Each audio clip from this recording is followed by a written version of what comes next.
বলছে তীব্র মাথা, নো কম্প্রোমাইজ। আজকে তারা বলে আমরা টাকা পাই না। সংগ্রাম মাইয়া ওয়াই কম্প্রোমাইজ?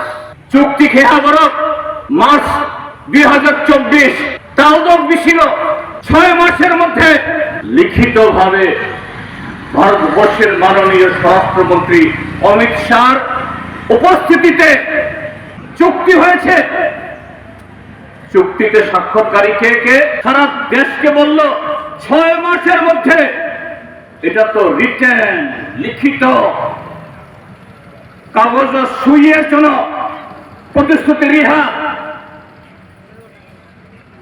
এখন তো সব হবে, যদিও এই চুক্তির মধ্যে গ্রেটার ত্রিপুরাল্যান্ড নাই, ত্রিপুরাল্যান্ড শব্দ নাই, ককবরক বা কাউরু এটাকে 8ম তপশিলে অন্তর্ভুক্ত করার একটা শব্দও নাই।